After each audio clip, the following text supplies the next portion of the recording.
A primeira coisa que os brasileiros encontraram em Montese não foi uma bandeira. Foi um campo minado. Uma encosta íngreme no norte da Itália, abril de 1945. A cidade de Montese fica ali no alto, a pouco mais de 600 metros de altitude, com suas casas de pedra empilhadas sobre o morro, como se o próprio terreno tivesse sido erguido para defender quem estivesse lá dentro. A defesa alemã havia transformado cada acesso àquela encosta em corredor de morte. Minas enterradas no solo, casamatas escavadas nas laterais, trincheiras conectando posição por posição, e no ponto mais alto, uma torre de observação com visão de 360 graus sobre o vale inteiro. Quando se fala dos combates da FEB na Itália, quase sempre o nome que aparece é Monte Castelo, a bandeira brasileira no alto, uma posição que resistiu por meses até ceder. Monte Castelo foi um ponto de virada, e a memória tem razão de existir. Mas Montese é outra história, e quase ninguém a conta do jeito que ela merece. Porque em Montese, o problema não era apenas tomar a posição, era o que vinha depois. Os brasileiros do 11º Regimento de Infantaria subiram aquela encosta em 14 de abril de 1945, sob fogo, atravessando Minas, com comunicações cortadas pelo terreno e pela artilharia. Chegaram às alturas, tomaram a torre. E então, a defesa alemã fez algo que revela o que estava em jogo. Concentrou aproximadamente 1.800 tiros de artilharia contra a divisão brasileira nos dias seguintes. Lançou contra-ataques repetidos para recuperar o terreno. Destruiu grande parte da cidade que estava tentando defender. E mesmo assim, não conseguiu devolver Montese. A defesa alemã tinha altitude, tinha obstáculos, tinha observação, tinha munição para castigar uma divisão inteira por dias. Mas depois que os brasileiros chegaram às alturas e tomaram a torre, o controle do terreno não voltou. Como é possível que uma posição que ainda conseguia destruir a cidade deixasse de conseguir recuperá-la? O 11º RI entrou como força principal do ataque inicial, com artilharia da própria FEB e apoio de reconhecimento e blindados americanos. A primeira divisão de infantaria expedicionária brasileira operava integrada ao exército americano, no setor central da Itália. Montese ficava num nó crítico. Quem controlasse Montese, Montello e Montebuffone controlava a observação sobre o Vale do Panaro e os acessos à planície do Pó. Perder esse nó significava perder a capacidade de ver e punir o movimento aliado na região. A defesa alemã sabia disso, e havia preparado Montese para durar. O segundo tenente Ari Hauen era comandante de pelotão da 2ª Companhia, 1º Batalhão do 11º RI. Em 14 de abril, ele liderou a penetração pelas orlas sudeste de Montese. O campo minado e o fogo de artilharia não eram abstrações para ele. Eram o chão que ele pisava, o som que ele ouvia, o risco que ele calculava a cada metro. Hauen foi mortalmente atingido naquele dia. Pelotão sem comandante. Encosta ainda sob fogo. A subida continuou. Para entender por que a defesa alemã em Montese parecia tão sólida, é preciso parar de pensar nela como uma cidade e começar a pensar nela como uma posição de altura. Uma vila no mapa pode ser contornada, evacuada, ignorada. Uma posição de altura com observação de 360 graus, minas nos acessos, casamatas nas encostas e artilharia capaz de alcançar qualquer ponto do vale abaixo, não dá essa opção. Precisa ser tomada. Não dá para passar por ela sem resolver o problema que ela representa. A teoria defensiva alemã em Montese era um sistema integrado, com função específica para cada elemento. O campo minado fazia a primeira parte do trabalho, desacelerava o atacante, forçava os pelotões a avançar devagar, em grupos menores, sem o ritmo necessário para uma penetração rápida. Minas não matam todo mundo, mas obrigam todo mundo a parar antes de cada passo. E quando se está parando, a artilharia tem tempo de encontrar você. As trincheiras e as casamatas faziam a segunda parte. Fixavam o atacante que conseguia passar pelas minas. Um pelotão que chega a uma casamata bem posicionada tem poucas opções. Ou recua, ou ataca de frente com risco de ser destruído, ou tenta flanquear. E flanquear numa encosta íngreme, sob fogo, com minas no solo, custa tempo e homens. O centro de todo o sistema era a torre. No ponto mais alto de Montese, a torre de observação oferecia visão de 360 graus sobre o terreno. Quem estava lá dentro conseguia ver os acessos, identificar onde os pelotões brasileiros se concentravam, corrigir o fogo de artilharia em tempo real e comunicar qualquer movimento significativo antes que ele virasse ameaça consolidada. A torre não era apenas ponto de observação, era o sistema nervoso da defesa.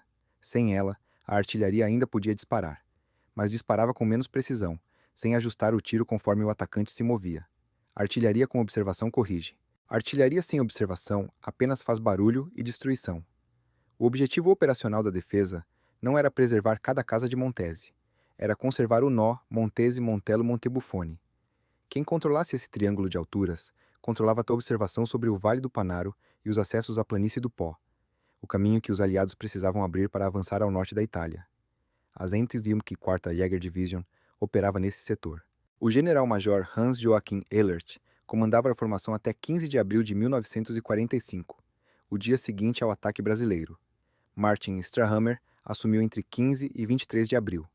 Mas o que importa para Montese não é o nome que assinou as ordens, é o que a posição foi projetada para fazer.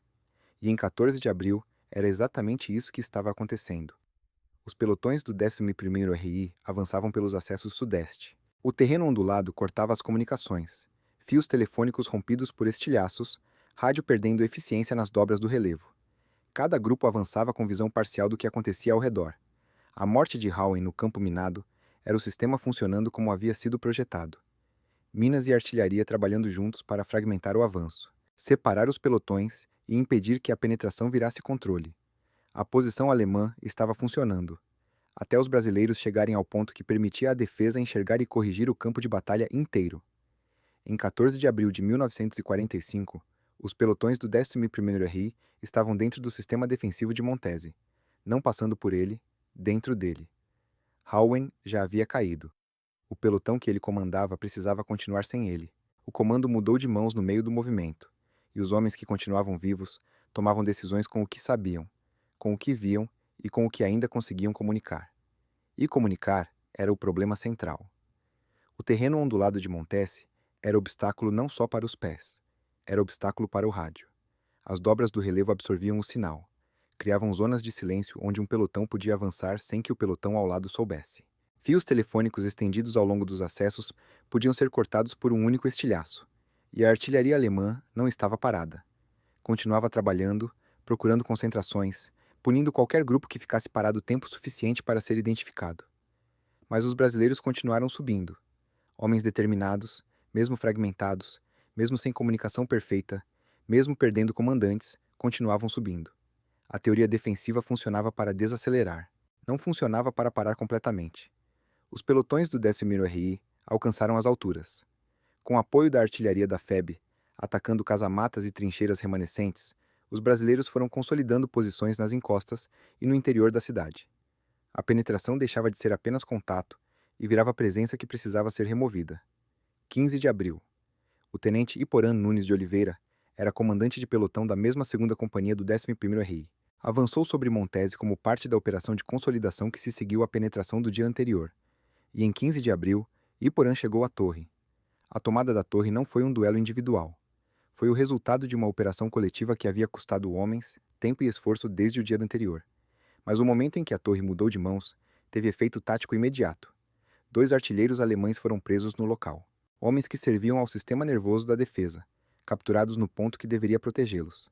A torre havia sido o olho da posição, o ponto de onde a defesa enxergava os acessos, corrigia o fogo e acompanhava o movimento brasileiro. Agora estava em mãos brasileiras. A artilharia alemã ainda existia. Ainda tinha munição. Ainda disparava. Mas a qualidade da observação havia mudado. A capacidade de corrigir o tiro em tempo real, de identificar concentrações e ajustar o fogo conforme o atacante se movia, essa capacidade tinha sido alterada. A resposta alemã foi aumentar a pressão. Fogo de artilharia sobre as posições brasileiras nas encostas e na cidade. Tentativas de manter os acessos sob pressão para impedir reforços e suprimentos. E, nos dias seguintes, organização de contra-ataques para recuperar o terreno dominante, especialmente a torre e as alturas que os brasileiros agora controlavam. Uma posição defensiva que perde seu ponto de observação central não pode continuar operando como antes. Precisa recuperar o que perdeu ou aceitar que o sistema foi quebrado. Os contra-ataques viriam. A artilharia continuaria. E a cifra que se aproximava, aproximadamente 1.800 tiros concentrados contra a divisão brasileira, ia mostrar o quanto a defesa ainda conseguia fazer. Conseguir ferir não era a mesma coisa que conseguir reverter. Montese estava em mãos brasileiras, mas o combate não havia terminado. Mudara de natureza. Até a manhã de 15 de abril, a defesa alemã operava a partir de vantagem. Altura, observação, fogo coordenado. Depois que os brasileiros consolidaram as alturas e tomaram a torre, a lógica se inverteu. A defesa ainda tinha artilharia, ainda tinha homens, ainda tinha munição, mas agora precisava usar tudo isso para recuperar um terreno que já não controlava.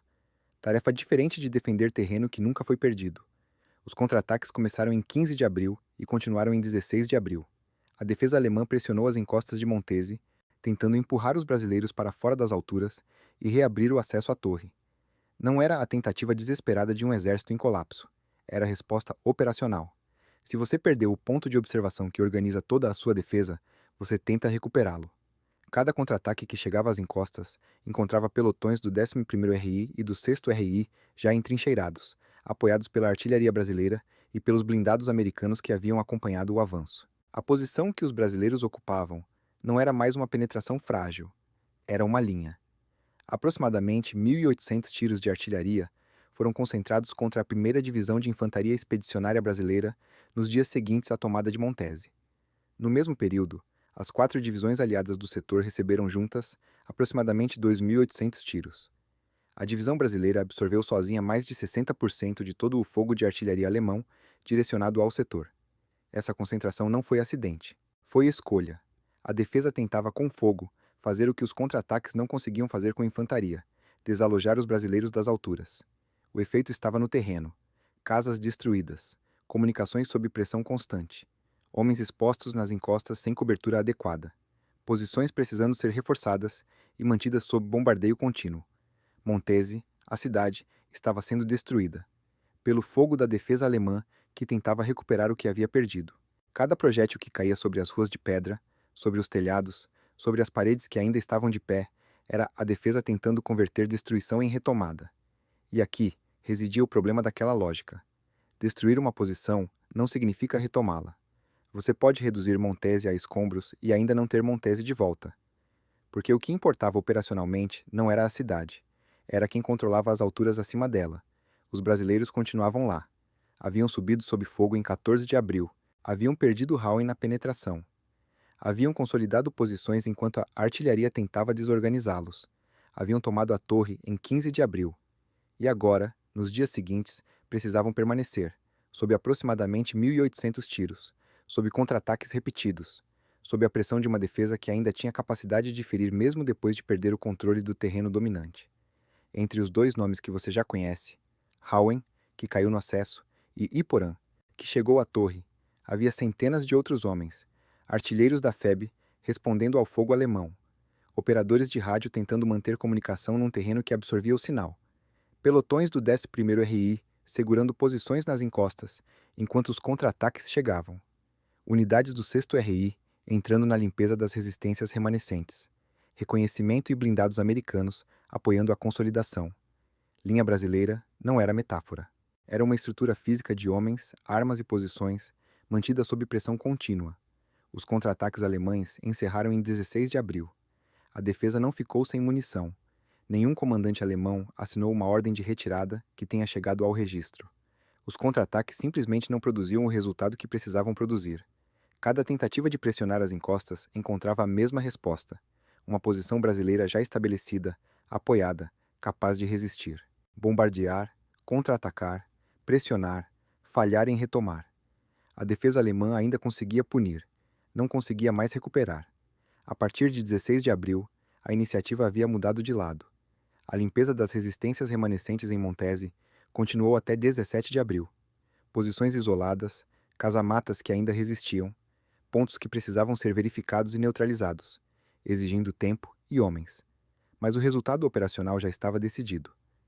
Entre 14 e 17 de abril de 1945, a 1ª Divisão de Infantaria Expedicionária Brasileira conquistou e consolidou Montese. 4 dias. Uma posição que havia sido projetada para resistir muito mais do que isso.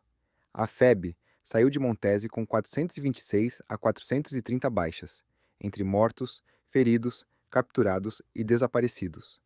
A síntese disponível discrimina 34 mortos, 34 homens que não voltaram.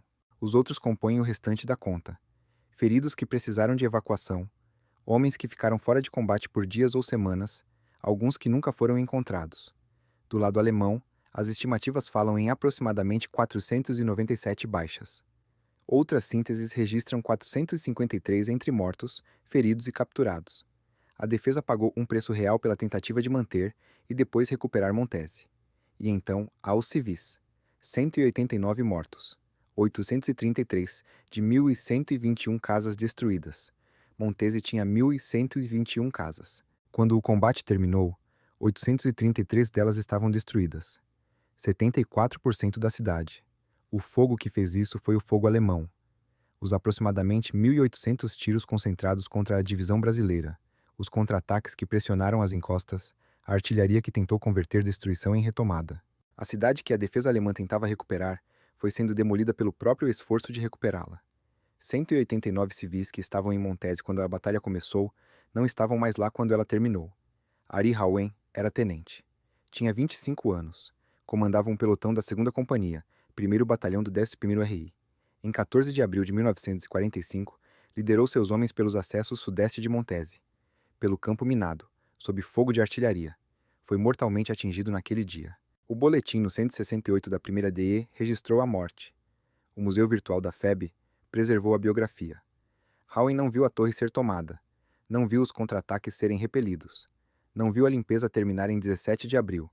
Caiu no acesso, antes que qualquer resultado pudesse ser conhecido. E Porã Nunes de Oliveira chegou à torre. Era tenente da mesma companhia. Avançou como parte da operação de consolidação que se seguiu à penetração do dia anterior. Em 15 de abril, chegou ao ponto mais alto de Montese, ao lugar de onde a defesa alemã havia enxergado e corrigido o campo de batalha inteiro. 2 artilheiros alemães foram presos ali, homens que haviam servido ao sistema nervoso da posição, capturados no único lugar que deveria ser o mais seguro para eles. Hoje, na praça central de Montese, existe a Piazza Brasile. O Museu Histórico de Montese preserva a memória da batalha e da FEB. A comunidade italiana que perdeu 189 pessoas e 833 casas naqueles 4 dias não esqueceu quem esteve lá, nem o que custou estar lá. A defesa preparou Montese para resistir. Usou minas, casamatas, trincheiras, observação e artilharia. Quando os brasileiros atravessaram o campo minado e chegaram às alturas, a defesa concentrou fogo e lançou contra-ataques. Quando os contra-ataques não conseguiram recuperar a torre e as alturas, o fogo continuou, destruindo a cidade, matando civis, castigando a divisão. E quando o fogo também não conseguiu devolver o terreno, os contra-ataques encerraram em 16 de abril, e a limpeza brasileira seguiu até 17 de abril. Montese não caiu porque a artilharia alemã parou. Ela continuou disparando. A cidade foi castigada, as comunicações foram cortadas e centenas de homens ficaram fora de combate. Mas fogo não é a mesma coisa que controle. Depois que os brasileiros tomaram as alturas e a torre, os contra-ataques não conseguiram devolvê-las. A defesa ainda conseguia destruir. Não conseguia mais recuperar.